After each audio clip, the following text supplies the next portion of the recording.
Welcome, mineral enthusiasts. And in this presentation, what I would like to do is get into the subject of alchemy and understanding the metal-planet correspondence. So alchemy is this enigma. It's very esoteric. It's a term that we don't really understand. But simply speaking, it's the transmutation of spirit into matter, matter back to spirit. So it's the alchemical transmutation process that is happening all the time. Just think when we're eating food, how we take food and break that down through a transmutation process, and that's a moon chaos principle. So in today's lecture, we're going to look at the moon mother principle in nutrition, because the moon truly governs nutrition in the body. And we think of the mother and the breast milk, and the milk and honey. So that moon has a strong nutrition component to it. And we're going to take a look at the energy of the moon, and we're going to really look at alchemy. When we talk alchemy, we're going to be looking at the great pioneers in alchemy, the Hippocrates, the Samuel Hahnemans, the Paracelsus, and many great ancient physicians that have come before them. So we're going to look at alchemy with an open mind, and we're just going to try to capture the energetics of these minerals. And so when we're doing mineral balancing, we want to be able to exalt our practice. And to do so, we always have to work for the mineral. To work for the mineral, you need to understand the energetics of the minerals. And that's what I'm going to be trying to accomplish in this lecture.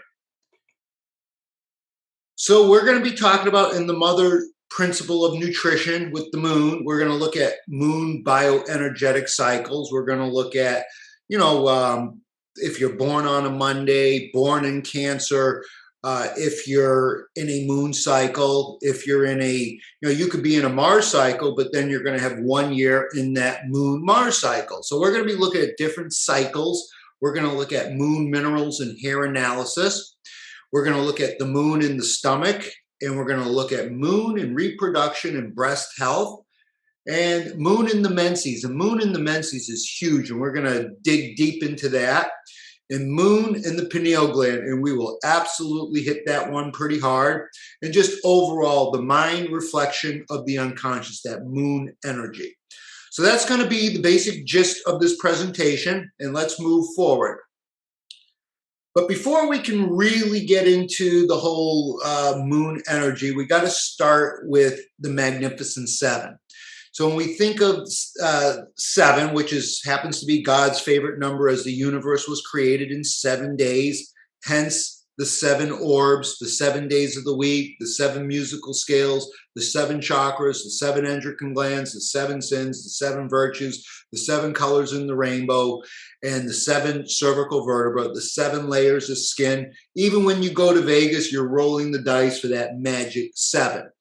So 7 is the 7 primal principles. They're primal principles because they can't be corrupted by man. And when we're talking about those 7 primal principles, we're talking about the yin and the yang, the sun and the moon, and the 5 planets: Mercury, Mars, Venus, Jupiter, Saturn. That is the Magnificent Seven.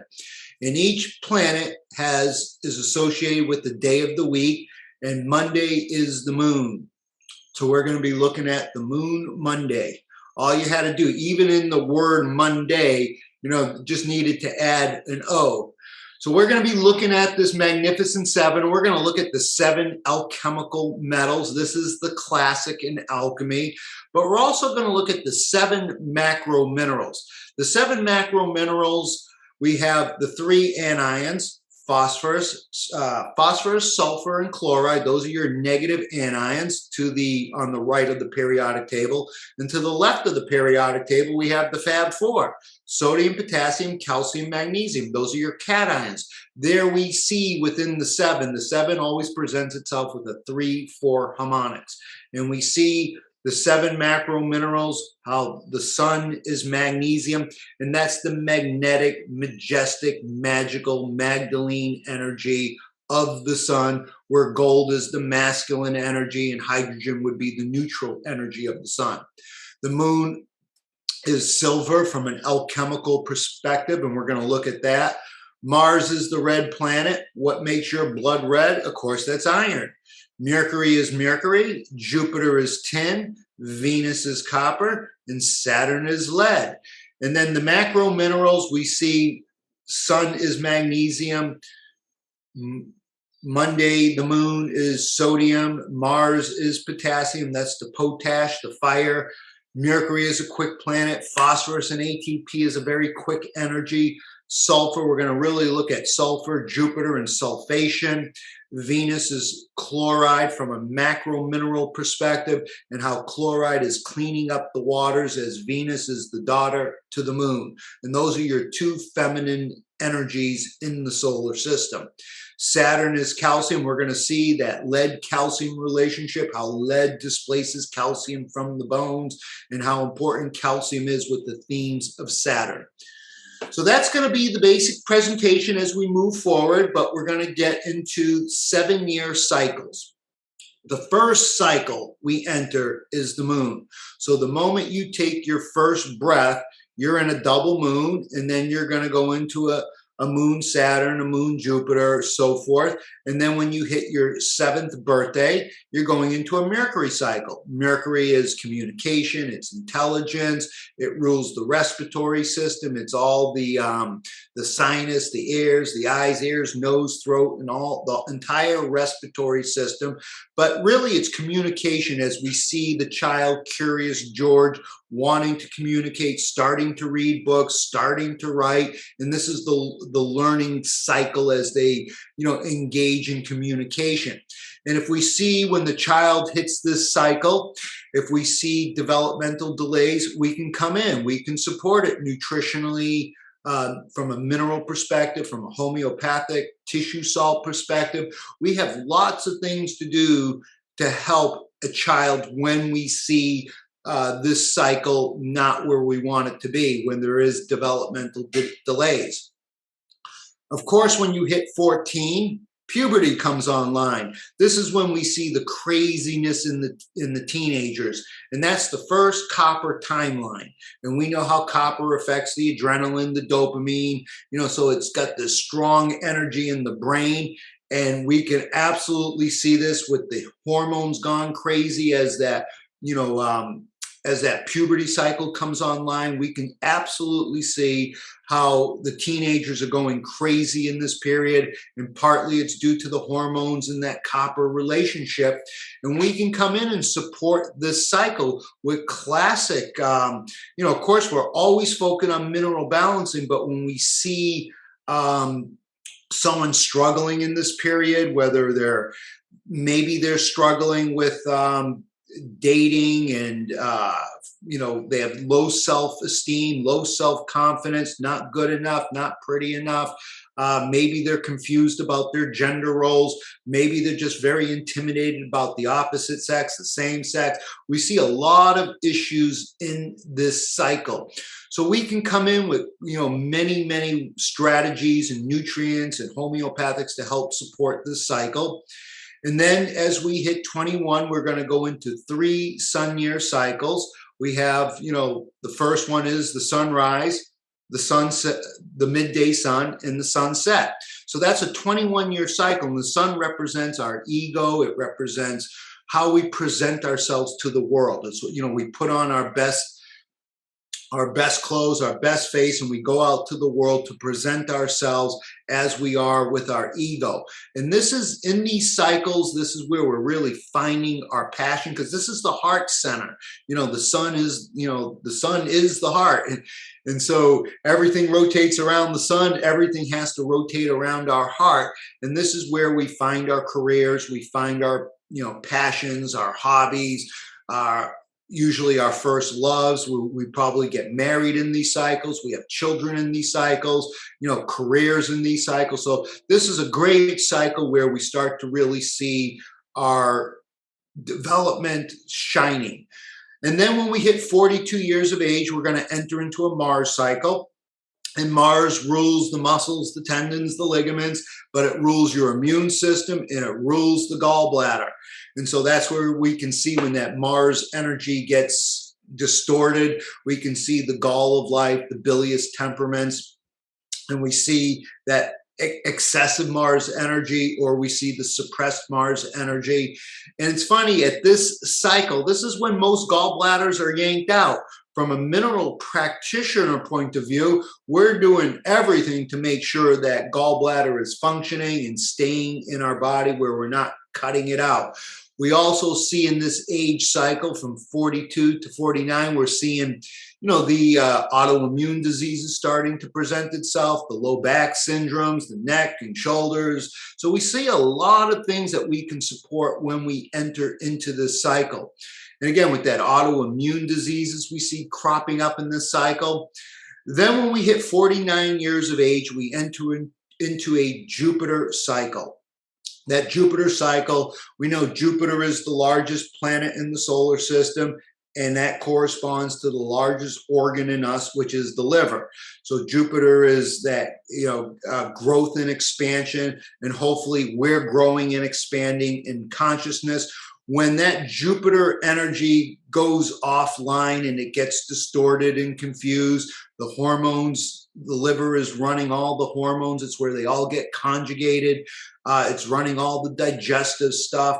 So this is where we see in that liver cycle, maybe cholesterol starts to go crazy, bile issues, fat soluble vitamin stuff, detoxification stuff. So this Jupiter cycle at 49 is when most people start to put on weight. So as we see, growth and expansion should be happening here. When it's not, we grow and expand around our waistline. Also, this is when we start to see the, real bad estrogen dominance and low T, because, that liver is definitely the general. It's running the ship. So we can see how we can support someone in a Jupiterian cycle. And when they're in this cycle, we're going to do everything to really put the spotlight on liver detoxification in this cycle. Then when we hit 56 years of age, we enter into a Saturn cycle. And I'm in a Saturn cycle. I'm going to give you my perspective on how I navigate through this Saturn cycle, the highs and the lows. And then when we hit 63 years of age, we repeat the wheel. And so we're going to look at these cycles and kind of just, move along with the spotlight on the moon. Because when you hit 63, then the cycles repeat themselves. We'll go into our second moon cycle, Mercury cycle, our second Venus cycle, and hopefully we can make it to a second Mars cycle. So in the first, 0 to 6 years of life, as soon as you take that first breath, you're in a double moon, and then you're going to go into, on your first birthday, you're going to go into a moon Saturn. Remember, Saturn rules the bones, the teeth, the skin, and the spleen. This is when the infant is starting to develop teeth. The teeth are starting to come in. This is when the child is, crawling and wobbling and learning how to walk. If we see developmental delays in this arena with teeth and bone and crawling, we can come in with the tissue salts, the calcium phosphate, the calcium fluoride, the calcium carbonate, the silicas in potency in tissue salts. And so this is amazing. We can also come in from a nutritional perspective. We can come in with, many little strategies to help support this cycle. Then, of course, at 2 years of age, as the baby, we think of the moon and it governs sleep, it governs the breast, it governs the stomach. What's the baby do really the first year of life? It sleeps and it feeds off of the breast. So it's classic moon energy. It's very unconscious, it's sleeping a lot. We don't really know the true essence of who this is going to be just yet. And so the moon is really governing growth cycles. And then when we hit that 2 years of age and the baby's starting to wean off of the mother's milk, it's going to be introduced to foods, and the liver energy is going to come online to help supply the digestive juices for that cycle. And if we see a lot of colic and constipation and crying and screaming babies, we can come in with moon Jupiter remedies such as a lycopodium. We can even take that lycopodium, which is an amazing remedy for gas and bloating and liver, quintessence of a liver remedy. And with a moon quality to it. So we can come in and support whatever is going on in any of these cycles, we can absolutely support the child through these cycles. Then at 3 years of age, we're going to go into a Moon-Mars cycle, and that's when the immune system comes online. So what we want to make sure as parents that we're not vaccinating our children until at least 3 years of age. Now, personally, I'm against vaccinations 100%. But if you must vaccinate your child, at least wait to 3 years of age when that Mars martial energy that's fighting for the immune system, churning the immune system on, comes online. We can support this cycle. And we're going to start seeing, maybe some infections or some fevers in this arena at this cycle. And we can use tissue salts, iron phosphate. And that's a wonderful for low-grade fevers. So we had remedies for every cycle. Then we're going to start to see the moon-sun cycle, and we start to see the personality of the baby. Maybe the baby is not looking us in the eyes. Maybe it's a depressed baby. We can support this child with some moon-sun remedies and tonics. And we'll see the Moon-Venus cycle come online. And this is where if the child is touching themselves inappropriately, masturbating, confusion in the sexes, we absolutely can support this Moon Venetian energy with homeopathic remedies like pulsatilla, sepia, natmur, etc. So we always have, for every problem, we create a solution, and that solution is always there. We have to just see the cycles and what's going on and how we can, come in with the appropriate indicated remedy, whether it's from a mineral perspective, a homeopathic perspective, or just a nutritional perspective, or just through talk therapy. And then we're going to enter our Moon-Mercury cycle, and this is where we see the child is, writing and reading. They pick up the children's books, and they're very intrigued, and they're starting this communication as they will on their 7th birthday enter into a Mercury cycle. And we're going to see the moon cycle show up in the Mercury cycle. Then when we hit 14, we're going to see the moon, Venus, sweet 16, the 2 feminine planets. And this is where we can run into a lot of trouble at this age, especially with dating and self-esteem issues and, confusion of the sexes and, how do we navigate through understanding our sexuality and our feminine energy and understanding our masculine energy. So we see a lot of in this sweet 16, we see a lot of issues coming to play. Then we're going to enter 3 sun year cycles, and we'll see the moon in each of these sun cycles. And then we're going to see the Mars moon at 46 years of age. And if we're struggling in this cycle, a classic moon Mars remedy is lachesis. Lachesis has that strong Mars energy, but it also has that moon energy. So we could support all these cycles that people are going through. We absolutely have strategies, whether it's from an exercise perspective, from brain exercises, from Qigong exercises, from talk therapy, to nutrition, to homeopathics, to tissue salts, to superfoods. We can support any of these cycles that people will go through on their life's journey through the wheel. And then we're going to hit our Jupiterian cycle. And let's see, then we're going to go into a Saturn cycle. And the Saturn cycle is where I am now. I am currently 59 years of age, and in January, I was born in Saturn, so I got a strong Saturn energy, and I was born on a Friday, so I have a strong Venus energy.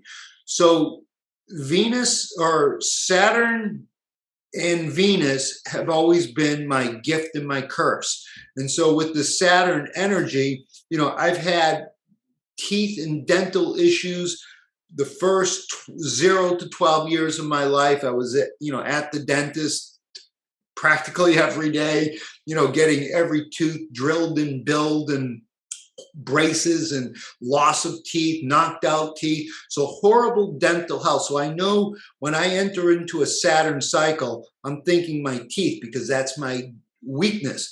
I'm also thinking bones. So Saturn rules the bones, the teeth, the skin, and the spleen. And while I'm in this Saturn cycle, knowing my history, I've broken almost every bone in my life growing up. And so I know that I'm going to be susceptible to teeth and bone stuff. So when I turned 56, about 3 months into this cycle, an old dental filling fell out. The tooth was cracked. They had to pull it. So I'm doing everything to protect my teeth so I don't have to go back to the dentist because I hate the dentist. And so I'm doing oil pulling, essential oils.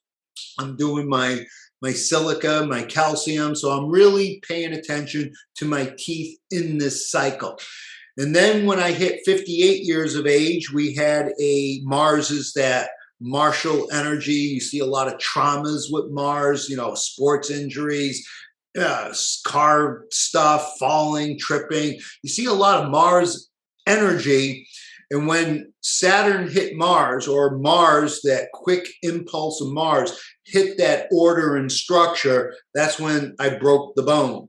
And so I am doing everything to protect my bones so I don't have to end up at the dentist's office or in the ER to put another cast on a bone. So I am doing my Qigong bone tapping. I am doing, all my nutritional protocols relating around calcium metabolism. I'm doing resistance exercises. So I'm really putting the spotlight while I'm in this cycle. I'm focusing on my bones and my teeth because those are my two weak, organs, of my history growing up. So I'm putting the spotlight on Saturn, and then, hopefully I'll finish this Saturn cycle. When I hit my 60th birthday in a couple of months, Saturn Venus will be probably the most challenging out of this whole cycle. And I'm ready for it. I'll be ready to navigate through this cycle. And, hopefully I'll complete this cycle. And my goal is to get to, I'm more the optimist. So I want to make it into a second Mars cycle. And I'll have to change a few things about my health strategies, but let me first get through the other cycles, and hopefully, as I navigate through the other cycles, I'll be able to tell the tales of my longevity getting into this Mars cycle. But still got to complete the first wheel, and so I'm close to completing the first wheel. But again, we'll see how that goes. Now, while I'm in the Saturn cycle, I've given you strategies like how to focus on your bones, your teeth, but we also have to incorporate the energetics of Saturn. So when we think of Saturn, it's cold, it's distant, it's furthest from the sun, it's order and structure. So while I'm in this Saturn cycle, I got to be very ordered and very structured. As soon as that order and structure, because I'm more chaotic, but when I become ordered and structured, I'm feeding the Saturn energy. Now, there's some people that may be too ordered and structured. That's when they become rigid. That's when they become calcified and petrified and calcium shells and all that stuff. So I'm understanding the energy of Saturn. I'm also understanding, this is when you enter into a Saturn cycle, that's the first time you start to see the aging in you. And so, because it has everything to do with Father Time. Remember, Father Time is undefeated, will get us all in the end. But our goal is to slow down Father Time. To do that, we must put the spotlight on calcium metabolism, because when calcium precipitates out of solution, that will be all your aging diseases, all your deposition calcium diseases, whether it's the calcium plaques in the heart, whether it's the kidney stones, the gallstones, or any stones or calcification in the joints or in the eyes, the cataract, or the calcification of the brain. So controlling calcium metabolism is how we slow down premature aging. And so I'm tapping into the themes of Saturn. I'm not going to be extroverted or outgoing. I'm going to be more introverted, more into self, more into meditation, more into slowing down. I'm going to be reflecting on the themes of death. Not that that's, the most optimistic thing, but the greatest paradox of them all, we were born to die. So I want to reflect on this life and death cycle because that exemplifies the law of polarity. The law of polarity is the yin and the yang, the night cycle, the day cycle. And when we see the night cycle and the day cycle, we see all the polarities in the body. The in-breath needs the out-breath. The systolic contraction of the heart needs the diastolic. The acids need the base. Sleep cycle needs the awake cycle. The wake cycle needs the sleep cycle. The life cycle needs the death cycle. And the death cycle needs the life cycle. So in this cycle, I'm going to be reflecting on death, but most important, I'm going to keep my order and structure. I'm going to be reading the Tibetan Book of Dying. I'm going to be, taking walks into the cemetery. I'm going to be more meditative. I'm not going to be as outgoing. I'm going to be, more into self. So that's how I'm going to use this energy so I don't break bones, so I don't find myself in a hospital room or in a dental chair. I'm really going to focus on this energy because no planet is inherently good or bad. It's just understanding the energy. All right, we'll move on. Enough said about my Saturn cycle. The moon. The moon absolutely is one of the most inspirational objects for our creativity. It has inspired the words from Shakespeare to the Beatles and everything in between. We have been moonstruck with love. We have seen the lunacy of moon. In my era, just from a rock and roll perspective, the great music, just whole albums just on the moon. Pink Floyd, Dark Side of the Moon. Neil Young, Full Moon Harvest. The Beatles, Mr. Moonlight. Frank Sinatra has a song on the moon. Many, many artists. David Bowie, Space Oddity. When he came out with that classic, iconic song, that was 9 days before Neil Armstrong supposedly walked on the moon. And then Elton John followed up with Rocket Man because he fell in love with that song. But we see how the moon has influenced our creativity, our imagination, has given us the silver screen, has given us the music, the poetry, the movies, the lunacy to love, and everything in between. We have been moonstruck. Remember, moon is Monday. It's just another manic Monday. I don't like Mondays. Many songs about Monday, doing the moon dance. So we could see the creativity of our imagination from the moon. So it absolutely is one of the most inspiring objects in our solar system that has brought out our imagination, our creativity, our artistic energy that has, again, birthed the great art, music, poetry. Now, what's interesting about this is in astrology, we have the 4 cardinal signs. And the cardinal means it's the opening to the season. So the seasons open, those are the cardinal signs. Then the seasons will become fixed, and we got 4 fixed signs. Then the seasons will change, and we got the 4 mutable signs. So the 4 cardinal signs, of course, is, Libra and Aries in the spring and fall equinox, where we have balance. And then we have, the longest day and the shortest day in the winter and summer solstices. And that is the moon and Saturn. And so they control the solstices. And moon is the first entry. So the secret in astrology is all souls enter through the Tropic of Cancer, ruled by the moon.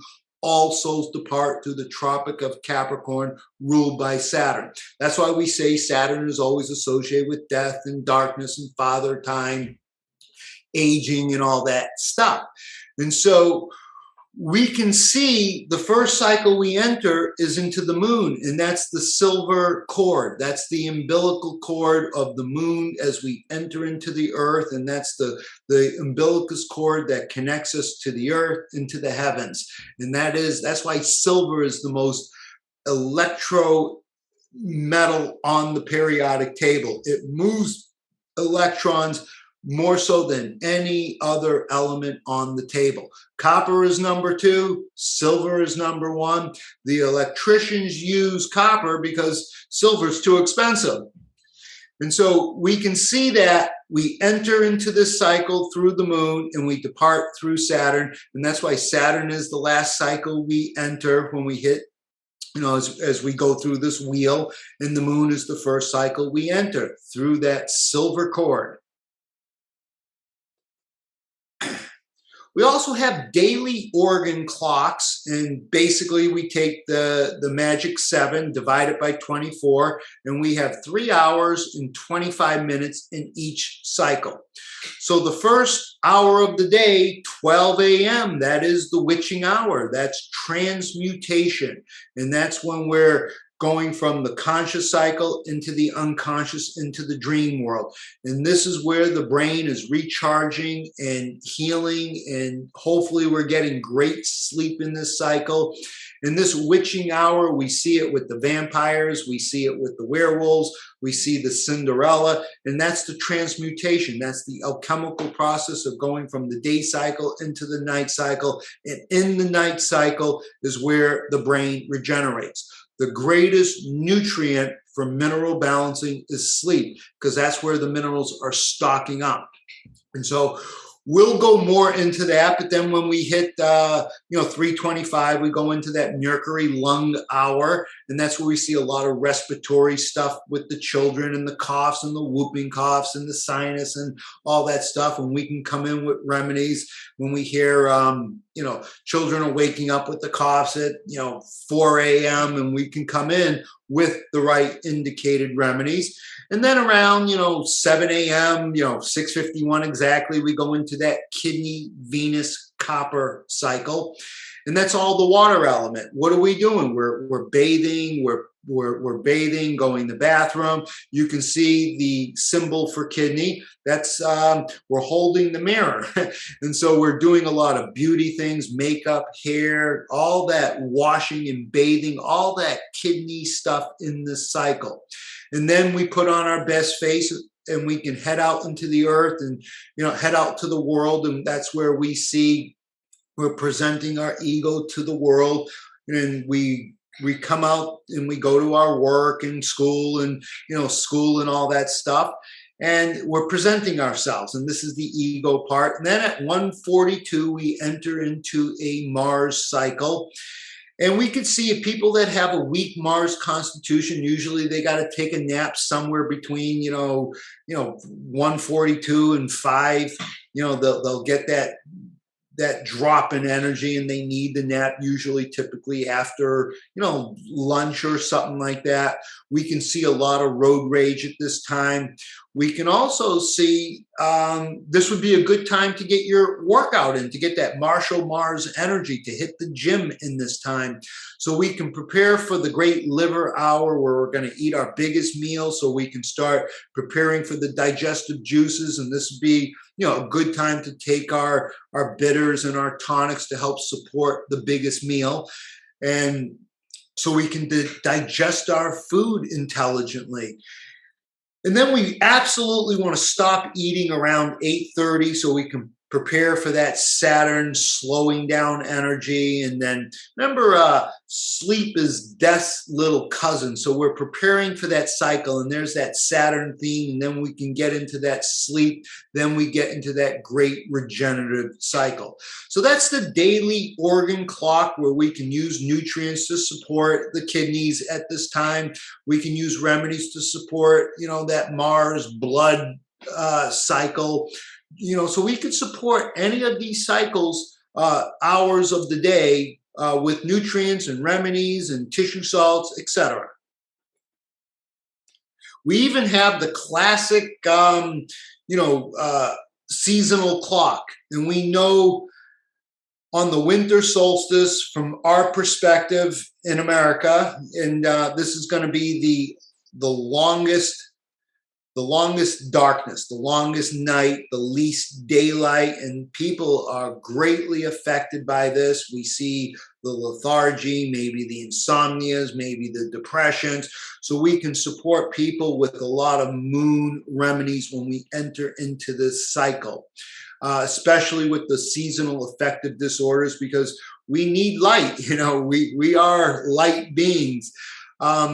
Maybe when we're going into the springtime and we have a cool dampness and we get affected and the candida perks up and that moisture and that cool dampness hits us with it could be a candida outbreak. It could be a brain fog. It could be just, we don't do well at this cycle. Some people don't do well in the hot summer, dog days of summer. So we can support people when we see deficits of what cycle they're not doing well in. We certainly can come in with with tissue salts, homeopathic remedies, and other strategies to support anyone through these seasonal cycles we all go through.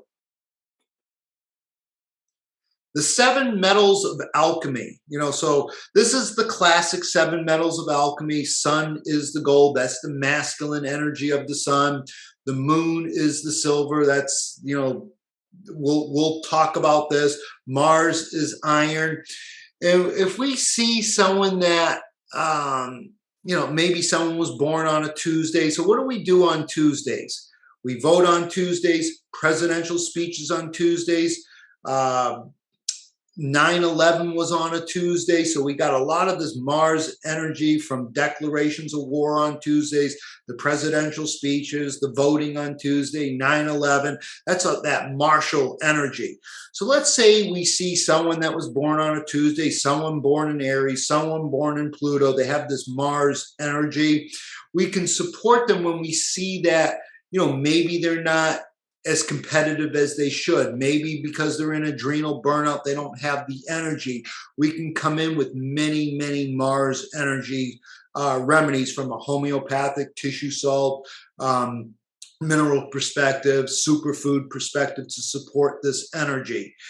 And let's say we have a child in a moon cycle and, 0 to 6, and we see that they're having a lot of colic and constipation, and they're screaming and crying and they're not sleeping through the night. We can come in with silver nitrate. We can take that argentum night and put that in a 6x potency, and that could be their daily tonic to help support that moon energy that governs sleep, that governs the stomach, that governs sugar cravings and all that type of stuff. So we can use these alchemical metals. We can use them in homeopathic potency to help the energy when we see, a weak Mars energy or a weak moon energy, with digestion and sleep and stomach and colicky and all that stuff. Now, when we think of Saturn, like I previously said, Saturn has a lot of themes of death and darkness, and but it is order and structure. So no planet is good or bad. Now, when we reflect on Saturn and lead, we can see that when you go to the dentist's office, they put the lead plates on you because lead shields light. So when we think about it, what metal has killed more than any other metal? Of course, it's going to be a Saturn metal and lead. Think lead bullets, think lead plumbing, lead paint, lead gasoline. Lead has killed more than anything. It is the deadening death metal. So we have to understand how lead and calcium are connected. And we see this in the 4 lows. 4 lows, you're going to see a copper toxicity, you're going to see a lead toxicity, and you're going to see calcium metabolism gone south. And so we see that Saturn lead energy. But when we're thinking about lead, and all the bullets and the gas and the paint, without lead, there is no printing press. So we have to see the beauty of the energy of these planets. And that's our goal. When we're practicing mineral balancing, we're not just looking at these minerals as, soulless electrons, protons, and neutrons. They're cosmic. They birth life, and we want to bring that to our practice when we're taking them, when we're prescribing them, so we can see the energetics behind these. All right, I'll move on, and I'll talk about each of these more so in when I cover Saturn, or when I cover the Sun, or when I cover Mars or Venus. I'll go more into detail about that. But we're on the moon, so if you're born in Cancer, or you're born on a Monday, and we know what day of the week do most heart attacks happen? It's Monday. It's not because you have to go back to work, and that may have something to do with it. It's because the moon rules the water element. It rules all of the fluids. So we know it rules the blood. It's going to rule the blood with the arteries as Mars, Venus is the veins, capillaries is the sun. So you're going to see other planets, but the general overall energy of the moon, it rules the fluids, because the moon governs the high tides and the low tides. It controls the water element. Wherever water goes, sodium goes. Wherever sodium goes, water goes. So moon is the fluids. What fluids? Our blood, cerebral spinal fluids, synovial fluids, tear fluids, salivary fluids, digestive juices, the seminal fluids, the vaginal fluids. All fluids are governed by the moon. It's a very left-sided energy. It's our intuition. It's our imagination. We see a lot of unconscious instincts. Breast, it absolutely rules the breast. And that's the mother's milk. That's the milk and honey that provides the nourishment for the baby. It's that mother nurturing energy. The moon also governs the uterus, and governs the buttocks, and governs, the breast, the uterus, the buttocks, and the stomach. What organs changes sizes and shape? We know the moon is the orb that changes more frequently than any other orb in the solar system. So we can see this strong moon energy with the stomach as it changes size and shape from fasting to eating. We know the breasts are changing its size and shape throughout the menstrual cycle. So is the uterus. And we've heard the expression, I've been mooned. And that's where the moon rules the buttocks. So it rules the colon and the buttocks.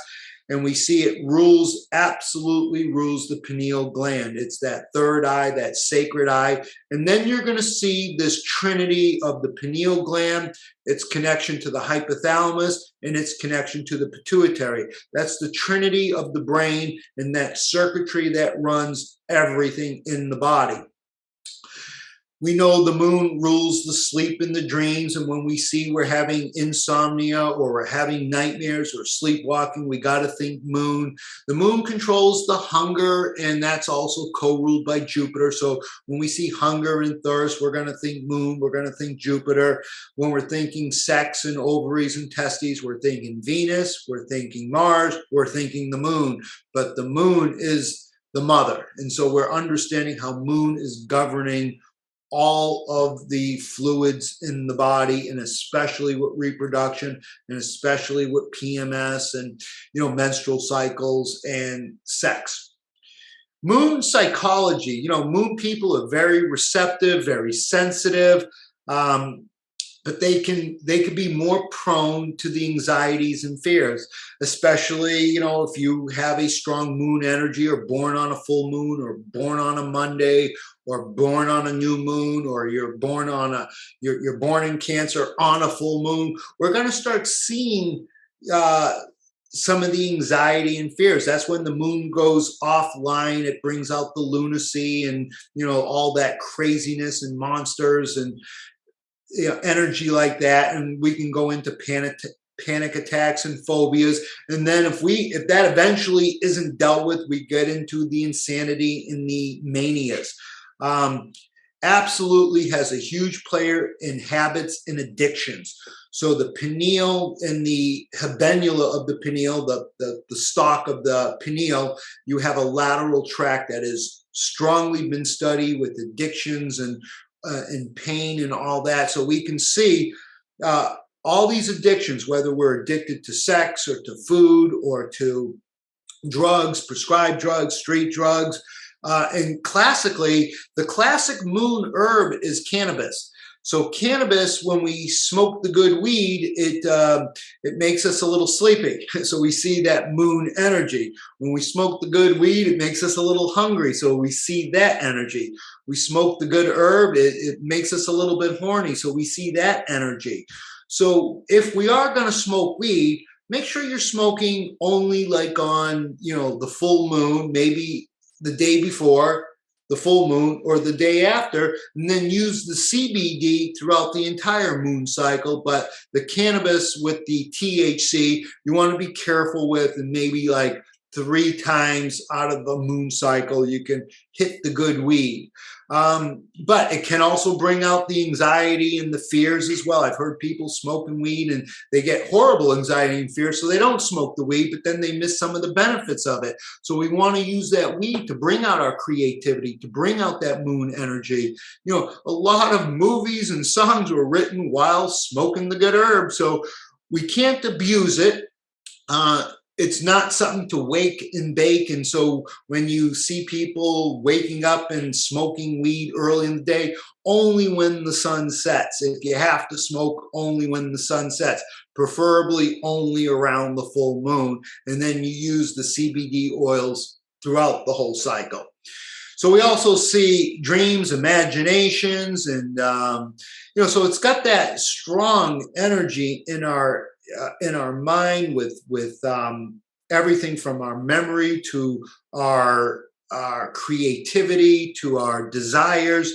So it's a huge player in many things about our constitution, and especially those are going to be a little bit more susceptible, born on a Monday, born in Cancer, born on a full moon. And if you ever study people when they're born on a full moon, you can see these things always perking up, or more so on a Monday, or more so in Cancer. Moon disorders. So the yogis always said that the moon is probably the most important orb because it governs most of the health issues in the body. And so we can see when we think moon disorders, think the brain. Everything from the brain fog to the headaches, the migraines, the absent-mindedness, the depressions, any brain disorder, think the moon. And then you see the autism, and you can see the autism in the Alzheimer's. So the child that has autism, when they go into that 63 years of age, the other moon cycle, it becomes Alzheimer's. So to me, autism and Alzheimer's are practically the same disease of the moon. And so we can see breast diseases, breast cancer, but the moon's going to govern certain cancers like breast cancer, prostate cancer, stomach cancer, uterine cancers, things of that nature. A lot of depression, a lot of lunacy, a lot of nightmares, insomnia. And so anytime someone isn't sleeping, we got to think the moon. Epileptics, you can actually, when you see someone you have an epileptic patient, they're going to be more susceptible on the full moon. They may get seizures every full moon or every new moon. So we can support that, from a mineral perspective, homeopathic perspective. Huge with hormonal disorders and PMS and fertility. So huge things. And we can see a lot of the heartburn stuff, stomach stuff, the dyspepsia, all kind of moon stuff. And so temper tantrums in the children, when we're seeing that, we got many moon remedies. So in part 3, I'm going to get into a lot of the tissue salts and homeopathic remedies for certain moon phases, how we can use these remedies to help deal with whether it's a period from hell, or a temper tantrum, or a colic, or an insomnia. So basically, the moon disorders are, out of all the orbs and planets in the solar system, the moon governs the most in our health because it governs the pineal, and the pineal sets the table for our bone health, hormonal health, for our sleep health, our brain health, and all of that. So we got to keep that moon in our minds. So the moon phase and charts, we know cycles of the moon. We know a lot of land creatures and sea creatures have a lot of, they're going to be mating at certain phases of the moon and certain cycles of the moon. They're going to be migrating with certain phases of the moon, whether it's the sea creatures, the land creatures. So we see how important this moon energy is. Farmers know when to plant the crops to get the greatest yield based on the moon. When people say this astrology is all hocus pocus, well, farmers don't think so. Migratory animals don't think so. And so we have to be able to exalt our understanding of this moon energy, because 80% of the nurses, 60% of the physicians working in emergency departments believe the influence of the full moon. They have even suggested a lunar pay raise. So we know when there's a full moon, the police departments are full. They're staffing up. We know the mental institutions, more issues happen in mental institutions around the full moon. We see in children's schools, we see, more craziness happening. So the moon has a strong ability to influence our mind and to bring out the lunacy, to bring out the psychosis in us. So again, we need to have a better understanding of moon cycles, and moon energies. Now we're going to talk about my favorite gland, the pineal gland. This gland is absolutely the most revered. It is the most astonishing gland in all of human physiology.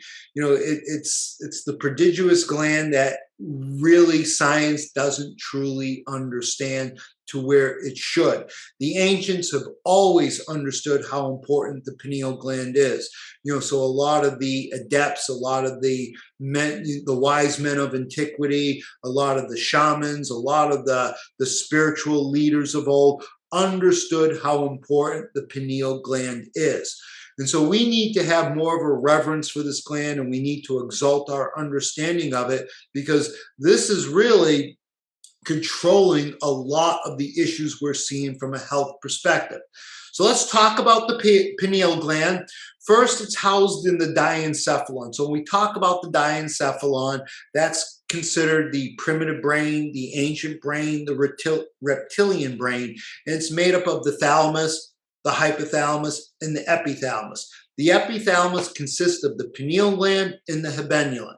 The habenula has the lateral tract and the medial tract. And the medial tract, we don't really know its function. So when they say the science is settled, it's far from settled. We're always learning. We're always educating, so we can start to keep up what the ancients knew thousands of years ago. So the diencephalon is that primitive brain, and the neocortex is the thinking man's brain. And the thinking man's brain develops because of zinc. Zinc is the crowning achievement of mankind because it gives us the neocortex. But we want to be whole brain. We want to be functioning holographically, so we just don't want to be, thinking. We want to be intuiting. So we want to have that balance between the two brains. So what's interesting about this pineal gland? More blood flows through the pineal gland than any part of the brain. In fact, the pineal gland has the second largest blood supply behind the kidneys. So we see this huge blood supply to this little gland about the size of a pea, is the second largest blood supply behind the kidneys. What's interesting is the pineal gland is not protected by the blood-brain barrier, so it becomes susceptible to chemical infiltration, metal toxicity, the aluminums, the fluorides, the glyphosates, and all this garbage has the chance to cause the pineal gland to pre-calcify. And we have to understand how this is happening. So it is the primary target for toxins, hence the brain diseases, the cancers, and the calcification of every organ and gland. So when we see the calcium shell, we see the four lows, we see the sympathetic dominant patterns, start to think pineal gland is starting to calcify. And the pineal gland actually has rods and cones, so it's really remnants of the eye, of the retina. And so we have, two eyes to see, but only one to look. And so, when we read and, when Jacob discovers the pineal, he goes, I have seen the face of God, and his name was Pineal. So we know the importance of this third eye fills the body with light. So we have to get out of this material thing and come back into the center and to understand how are we going to cultivate the development of our pineal gland to prevent it from calcifying prematurely. So if you control the pineal gland, you control human consciousness, and there is a war on your pineal gland. There's a psychic war, a vampiristic war, a chemical war, a mental war, through the food, the water, the air. There has been a full blitzkrieg assault on your pineal gland. So we got to take it back. Now, this one makes me wonder, so when we look at the pine cone, the pineal gland looks like a pine cone. That's why they use the symbol of the pine cone, because it represents the pineal gland, the sacred gland, the third eye, the eye of Christ, the eye of Buddha. So this pineal gland, this is the largest statue of the pine cone in the world, and this just happens to be housed at Vatican City. That's interesting. Then we see the Eye of Horus, the Eye of Ra in ancient Egyptian iconography, and then we can see this Eye of Ra. We can see it from a medical diagram. We see the corpus callosum, we see the thalamus, and we see the pineal gland. So we know that this gland is sacred. We know the reverence of every culture on this planet has understood this, from the Hindus to the Egyptians, the Babylons, the Native Americans. Everyone has understood the importance of this gland. Only in this modern day era have we ignored it. The pine cone staff of Osiris, this is the autonomic nervous system, the sympathetic and parasympathetic, going up through the chakra system and to bring that energy to the pineal gland. And that's, we'll see how this gland gets stimulated to get, the tryptophan to the serotonin to the melatonin. So the pineal gland makes your three primary elements. It also makes your steroid hormones like testosterone, estrogen, progesterone in the brain. It also makes pineal, I don't remember what it also makes, but I can't think of the name of it right now, but it absolutely makes your serotonin, your melatonin, and your melatonin becomes your dimethyltryptamine. DMT is the spirit molecule. So when you look at melatonin to DMT, it loses a carbon, hydrogen stay the same, the nitrogen stayed the same, and it loses 2 oxygen. So melatonin to become DMT loses 1 molecule of CO2. This is why the yogis have always told us about breath work. When we understand breath and its connection to the spirit molecule, that DMT, and DMT is the spirit molecule that gives us our dreams, our inner vision, our precognition, our telepathy, our intuitive senses, and hallucinations.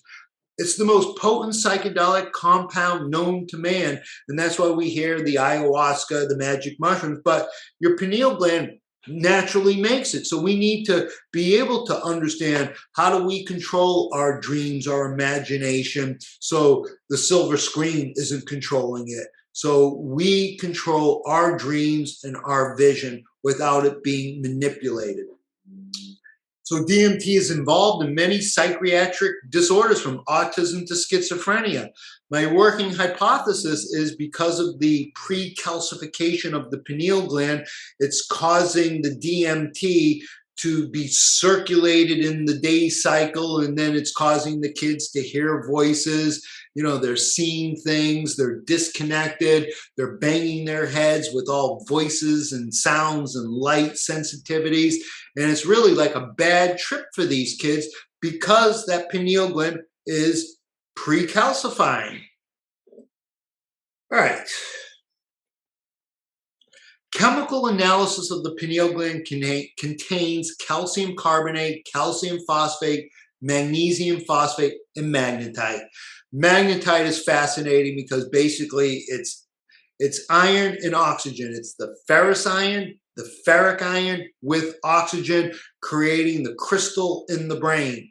So the pineal gland is the crystal in our brain, which is magnetite. It is responsible for giving us our sense of direction, which is our built-in compass, enabling us to orientate ourselves in space and time.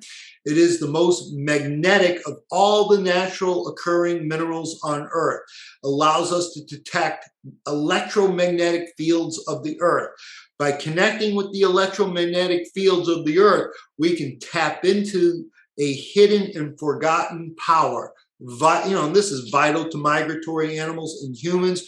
We are still trying to figure this out, but this magnetite is absolutely fascinating because what we see with the whole COVID vaccine, experimental gene therapy with these vaccines, it's graphene oxide, which is an iron oxide, which will affect your magnetite, which will affect the calcium signals, which will affect the piezoelectro, stimulation of sending signals, because that's what that pineal gland is doing. It's sending signals to your hypothalamus. In the hypothalamus, grand central station, dealing with all the stuff coming in, then it sends its signal to the pituitary, then the pituitary is going to influence every endocrine gland in us. So without it, this is without the magnetite in the pineal. Without it, caribou would not find their way across the tundra. The elephant would not find their watering holes during months of drought, and turtles would not cross 3,500 miles of ocean to find the island where they hatch. It's also known that birds, bees, bacteria, dolphins have deposits of magnetite in the pineal, and so do we. I have magnetite, and this is, I don't think you can see it, but it really is a very interesting, it's so magnetic, and we have this in our pineal gland.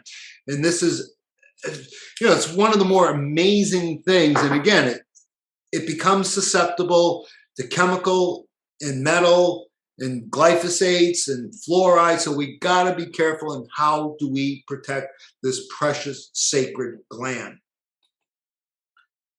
The pineal gland secretes melatonin, which is responsible for giving us our diurnal rhythms and is primarily responsible for our sleep-wake cycle.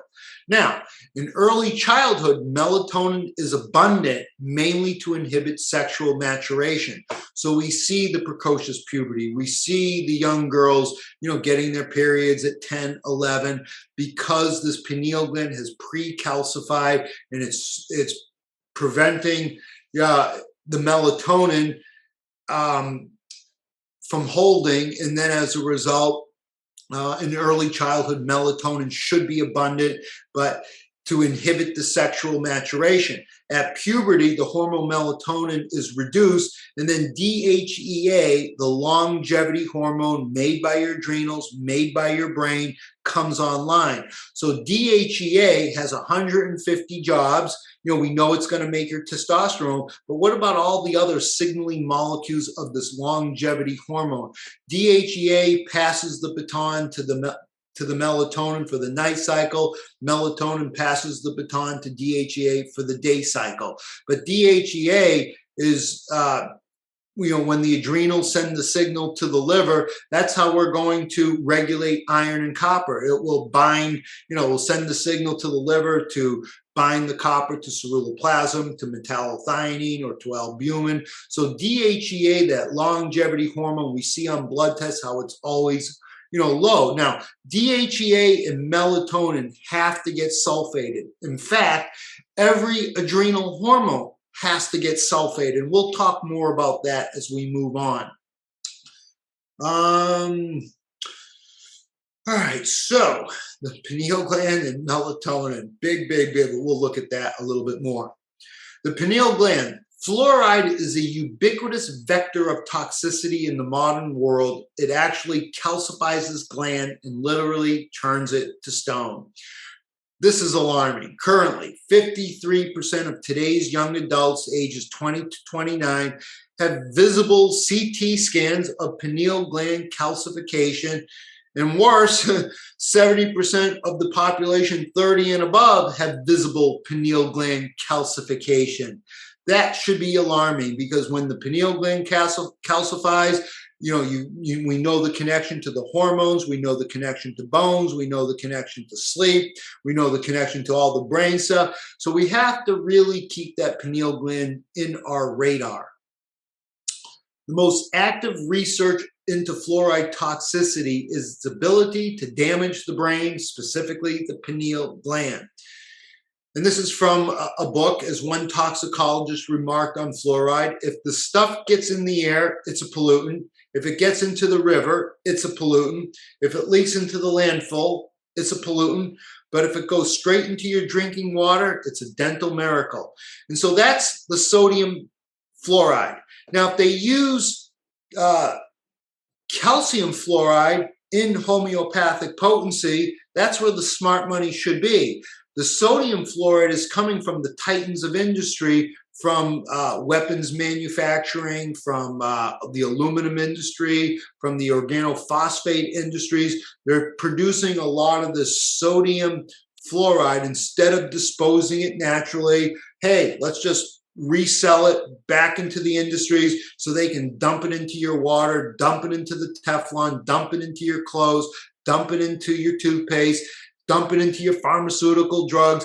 70% of every pharmaceutical drug has a halogen, whether it's fluoride, chlorine, or bromide, because fluorine happens to be the most reactive element on the periodic table. It is an electron-hungry hog. It will steal, beg, and borrow electrons from anything, which makes it so reactive. That's why they put it in the drugs, because it will get the reaction. Not the reaction I want for my health, but it will get a drug reaction, so it can be peddled by, big pharma and sell you, the illusion of health. And so we have to become more keen. We got to have that inner awareness, that inner understanding, so we can be resilient to the deceit and the lies and the propaganda that's being thrown down our throats. Fluoride is more toxic than lead and only marginally less toxic than arsenic. It is a poison. Calcification of the pineal gland. Unfortunately, this gland has the highest calcification rate among all organs, tissues of the human body. And so, as mineral practitioners, we're always paying attention to calcium. We're always understanding who governs calcium.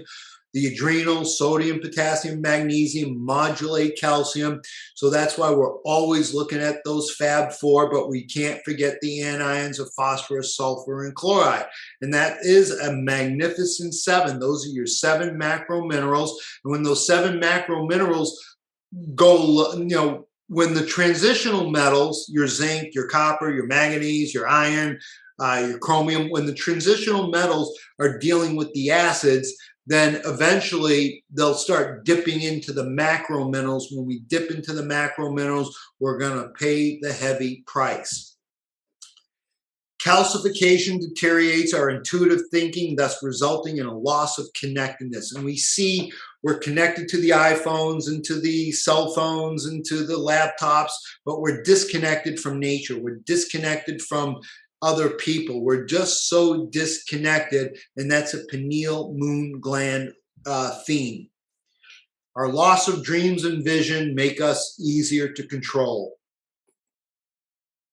Now, this is interesting, just understanding the circadian rhythm. So melatonin is stimulated via darkness. So first we have to understand that the sun and the moon, with its photonic energy and how that influences our brain. We don't understand all the secrets of light. Walter Russell, who was probably one of the smartest men to ever walk this planet, He wrote a book called The Secret of Light. And when people go up to Nikola Tesla, who was also a genius in his own right, probably one of the greatest minds to grace this planet. So when people would go up to Nikola Tesla and say, how does it feel to be the smartest man on the planet? Tesla would reply, I don't know, go ask Walter Russell. So Walter Russell really went into the secret of light. And guess what? The science, we still can't figure out how light works. So we think the science is settled. We don't even know the spectrum of light and how it affects the photonic energy in us, and how it is such a huge player for our mental health, physical health, spiritual health. So generally speaking, that was long-winded. Melatonin is stimulated via darkness. So in the pupil, behind the eye, we got, rods and cones for black and white vision, color vision, but we also got IPRG cells, which are gonna be stimulated via darkness, and then that will cause an action potential of the retina going down right into the hypothalamus. In the hypothalamus, we got a cluster of cells called the suprachiasmatic nucleus. That is your biological clock. So the retina, wave of depolarization through these IPRG cells stimulate the suprachiasmatic nucleus in the hypothalamus. And usually glutamate is the neurotransmitter that gets this action potential moving. Then from the suprachiasmatic nucleus, it's going to go into the paraventricular nucleus. And from there, it's going to leave the brain and go down into the neck. So that's interesting. We're in the brain, then all of a sudden, we leave the brain and go down into the superior cervical ganglion around C7, T1, sympathetic branches of the nervous system. And this cluster of cells will have a direct link to your pineal gland. And so the reason why this gland is here, because you can't sleep if you're standing up. So this will be activated when we're laying horizontal. And so this is the genius of the body. So it will be activated when we're laying down. And that's why this ganglion has that direct link to the pineal gland, because we have to be laying down so we don't fall asleep when standing up. So from the superior cervical ganglion, this is going to send sympathetic fibers, and it's going to specifically send norepinephrine. So it's sending noradrenaline to the pineal gland, and that's going to be the stimuli to take tryptophan, to serotonin, to melatonin, to DMT. But it's kind of counterintuitive. We're sending adrenaline to our brain to put us to sleep. So it's just amazing how the brain works. And again, we don't have all the working functions of this brain. So of course, the science is not settled. Let's keep opening our minds to keep learning, to keep challenging, and to keep researching. All right. So when the melatonin is made in your pineal gland, that melatonin is going to dump into the third ventricle. That melatonin is also going to be sent to the back to the hypothalamus. So the melatonin will go back to the hypothalamus and do its magic in the hypothalamus, helping to control the circadian rhythms of life. When that melatonin goes into the third ventricle, then it has to get sulfated. When it gets sulfated in the brain, wait, let me move on. I'll talk about the sulfation when I get to that slide, but let's just come back to the basic, simple biochemistry. So the importance of the moon in the stomach to make our stomach acid, and we're really going to talk about stomach in the moon and stomach acid, but the tryptophan that makes its way to the brain, that makes its way to specifically the pineal gland, then that tryptophan is going to get decarboxylated, then it's going to get acetylated. So first the tryptophan is going to get hydroxylated, decarboxylated, acetylated, and methylated. And then this is the process of, we have to understand how these enzymes, this tryptophan hydroxylase needs these nutrients to make this enzyme work. And then the dopa decarboxylase enzyme, whenever you see a decarboxylase, basically you're just losing a CO2 molecule. And this enzyme, this decarboxylate enzyme, absolutely needs magnesium, zinc, vitamin C, and B6. But if you have a copper overload, a copper toxicity, copper will block magnesium, block the zinc, oxidize your vitamin C, and destroy your B6. And I'm just looking at one metal, copper, in excess, how it can really be an inhibitor of this enzyme. So then when we make our first tryptamine, our happy, feel-good serotonin, our tryptamine, that's where we get the expression when we're taking psychedelics, we're going on a trip. It comes from the tryptamines. Then serotonin eventually gets acetylated, acetyl-CoA with vitamin B5, that pantothenic acid, and then it still has to get methylated. To get methylated, we need methionine, another sulfur-containing amino acid that's going to give us our SAMe, but we need buttloads of magnesium to make this work, to give us the great methyl donor so we can methylate the acetylated serotonin to make your melatonin. Then melatonin will also get decarboxylated to make the spirit molecule so we can dream. That's the basic skinny of the processes that are happening in the pineal gland, but it's a lot more complex and sophisticated than what I'm outlining. I'm just giving you a rude basic premise of what is going on.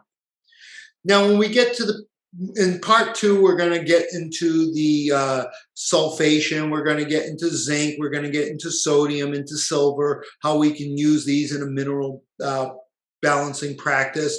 And I'll save this for part 2, so I know I've been a little bit long-winded, but I'm going to end it now, and in part 2, we'll explore the other topics of sulfation, of zinc, of sodium, of zinc.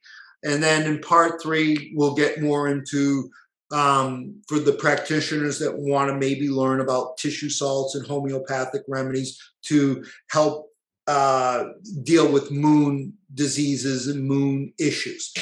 All right. Thank you for watching.